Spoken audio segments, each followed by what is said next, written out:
ഇന്ന് പുകയില്ലാത്ത അടുപ്പ് പൊളിച്ചു പണിയുന്നതിന് വന്നിട്ടുള്ള വീടാണ് ഇപ്പോൾ കണ്ടുകൊണ്ടിരിക്കുന്നത്.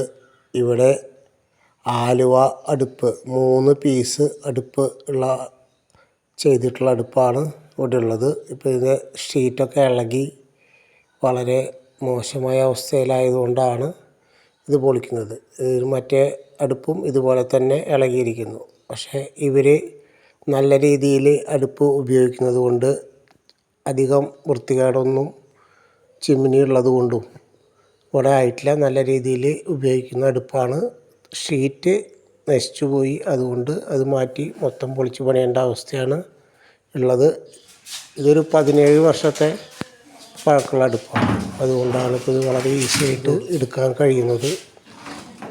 ഒരു ബുദ്ധിമുട്ടില്ലാതെ ഷീറ്റുകളൊക്കെ എടുക്കാൻ കഴിഞ്ഞു. അതുപോലെയല്ല ഈ പൊളിക്കുന്നത്. ഇത് പൊളിക്കുന്നത് മണലിലാണ് അടുപ്പ് പണിതിട്ടുള്ളത്. 17 വർഷം മുമ്പ് ചെയ്തുകൊണ്ട് നല്ല സ്ട്രോങ് ഉണ്ട്. നല്ല ബുദ്ധിമുട്ടോട് കൂടിയിട്ടാണ് പൊളിക്കുന്നത്. ഇപ്പോൾ പൊളിച്ച് പൂർത്തിയായി കഴിഞ്ഞിട്ടുണ്ട്. ഞങ്ങൾക്ക് ആവശ്യമുള്ള സ്ഥലം മാത്രമാണ് ഞങ്ങൾ പൊളിക്കുന്നത്. ഇതിൻ്റെ കുഴലിനൊന്നും യാതൊരു കുഴപ്പമില്ല. നല്ല സ്പേസ് ഉണ്ട്. കാര്യമായിട്ട് കരിയൊന്നും അടങ്ങിയിട്ടില്ല. ഇതിൻ്റെ ഫ്രണ്ട് ഭാഗത്തെ ടൈൽസ്, ഇത് തുടർന്ന് ടൈൽസ് സൈഡിൽ നിൽക്കുന്നതുകൊണ്ട് പൊളിച്ചിട്ടില്ല. അത് വലിയ കുഴപ്പമില്ലാണ്ട് നല്ല ഉറപ്പുള്ളൊരു ടൈലുമാണ്. അതുകൊണ്ട് അത് പൊളിക്കാതെ ആണ് ചെയ്യുന്നത്. അങ്ങനെ ചെയ്യാൻ പറ്റും. പൊളിക്കാതെ കേടുവരാണ്ട് കിട്ടുമെന്ന് പ്രതീക്ഷിച്ചിട്ടാണ് ഇപ്പോൾ അടുപ്പ് ചെയ്യുന്നത്. ഇപ്പോൾ ഇതിൻ്റെ അടുപ്പിൻ്റെ പണി കട്ട വെച്ച് കോൺക്രീറ്റൊക്കെ ഫിറ്റാക്കി കഴിഞ്ഞു. ഇത് പൂർത്തിയായിട്ടുള്ള അവസ്ഥയാണ്. ഇപ്പോൾ കണ്ടുകൊണ്ടിരിക്കുന്നത് 8 ഇഞ്ചിൻ്റെ അടുപ്പാണ്. ഇത് 6 ഇഞ്ചിൻ്റെ നടുക്കിലുള്ള അടുപ്പ്. ഇത് 10 ഇഞ്ചിൻ്റെ അടുപ്പ്. 8, 10, 6 ഇതാണ് ഈ അടുപ്പിൻ്റെ സൈസ് വരുന്നത്. ഇത് സൈഡിലേക്ക് ഒരടി ടൈൽസ് കയറ്റി ഒട്ടിച്ചിട്ടുണ്ട്. ആദ്യം 4 ഇഞ്ച് മാത്രമായിരുന്നു ഉണ്ടായിരുന്നത്. ഇപ്പോൾ അത് ഒരടി വെച്ചിട്ടുണ്ട്. ഇത് റെഡ്യൂസറുകൾ 8 ഇഞ്ചിൻ്റെ അടുപ്പിനും റെഡ്യൂസർ കൊടുത്തിട്ടുണ്ട്. 10 ഇഞ്ചിൻ്റെ അടുപ്പിനും റെഡ്യൂസർ കൊടുത്തിട്ടുണ്ട്.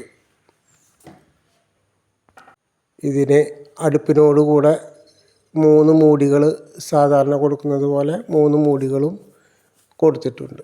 ഇതിൻ്റെ ഫ്രണ്ടിലുള്ള ടൈൽസിനൊന്നും കുഴപ്പമില്ലാതെ തന്നെ പണി പൂർത്തിയാകാൻ സാധിച്ചിട്ടുണ്ട്. ഇതിൻ്റെ പുറകുവശത്ത് കുഴൽ കുഴപ്പമില്ല. പക്ഷേ അതിൻ്റെ ബോക്സിനും ചെറിയ ക്രാക്ക് ഉണ്ടായിരുന്നു.